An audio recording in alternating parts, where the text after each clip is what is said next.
Well, first of all, thank you, those of you who've gathered to kind of witness, I think, a special election. This is my first.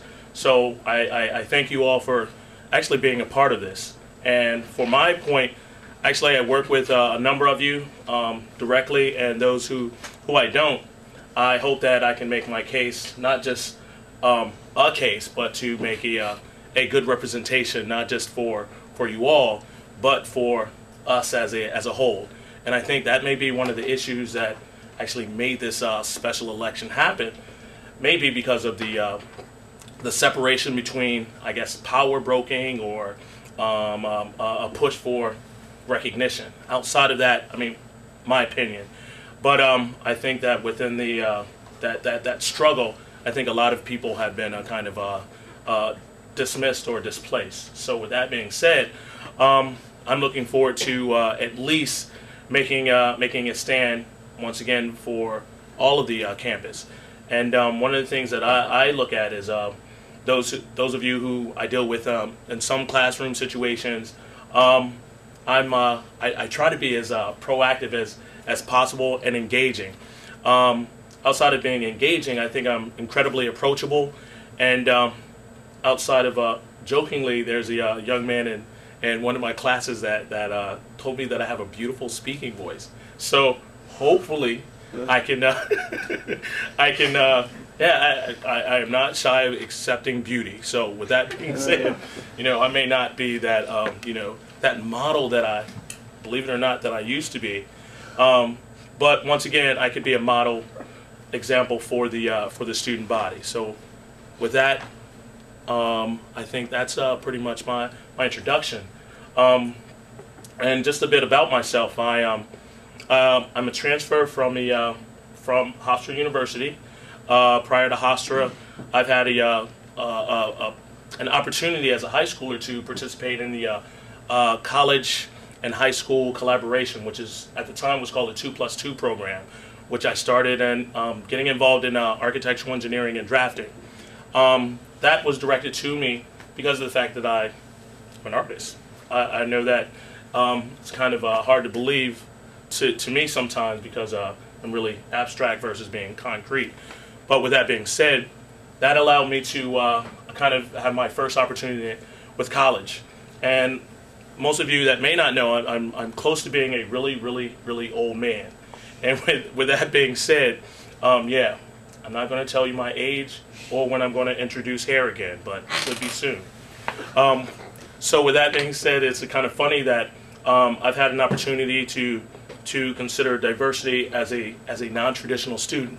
And I think a lot of people mistake or kind of misidentify a non-traditional student as just being an older student, but it's also a younger student. And as I mentioned with my earlier engagement, being familiar with being a young student in the college arena, or I'm going to say arena because of the challenges that you have to pretty much produce and stay on top of things, as well as being an adult with whatever, as young adults, all of us pretty much, I'm going to claim that we have a lot of duties and responsibilities, especially as we're making our move into, making an impact on society as it impacts us.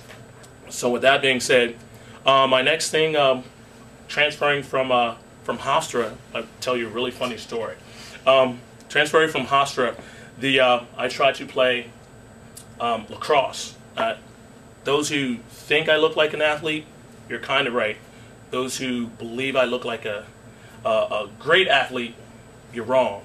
I'm possibly the last guy you want to pick on your team, unless you want to just destroy things, meaning I'm the guy that you just want to stand there and clean up damages or what have you. But anyway, so playing lacrosse, I purchased a stick that I thought was a fisherman's net, which is, I don't know how many of you are familiar with lacrosse, but it's a wooden stick with a totem. And I didn't know the value of that. And of course, I made an attempt to play lacrosse without any experience, and I've had the opportunity to deal with an attackman by the name of Ethan Iannucci and the long stick defenseman by the name of John Edward, who actually helped me try to play for a Division I school once again, which was Hofstra.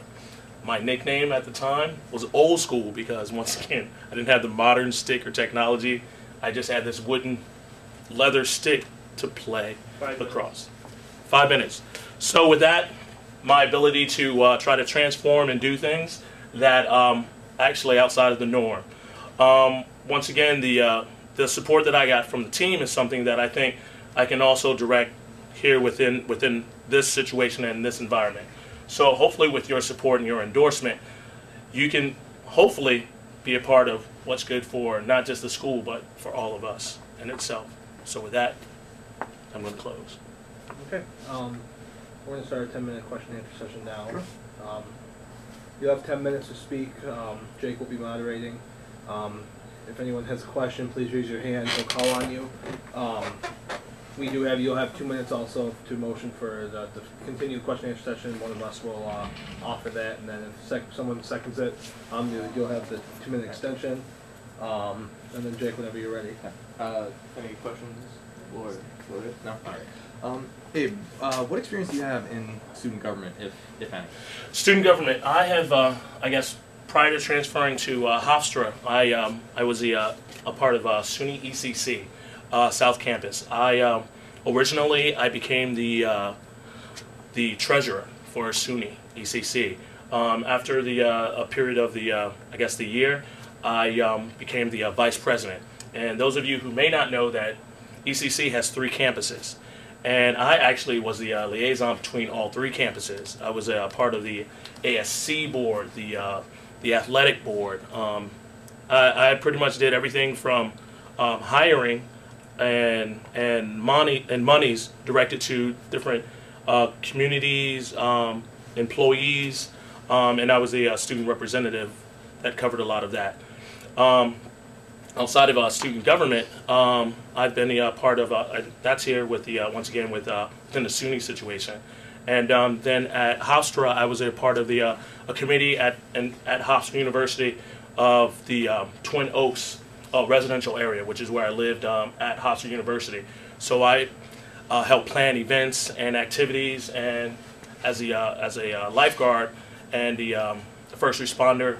I was also pretty much one of the first responders if there was a emergency situations. Any other questions? No? Dropping out? All right. No, go for it. What plans would you have for SA? From right now, what I've gathered from SA, forgive me once again mentioning with this recent special election. Hopefully I could be a bit of fresh air. I know with the tide of some of the issues have been a problem, but there's still something that's been completed once again with the busing, which is something I think is pretty incredible because I commute by using the public transportation. And a lot of times I think a number of students that have concerns aren't properly addressed. So I mean, what I would like to do is actually go about and addressing concerns that are kind of under the radar or not addressed, of course, and looking into some of the things that are already on the table. And with me not being a part of SA prior to the situation right here, thank goodness for the paper and the covering some of the issues and some of the positives that the SA has already covered.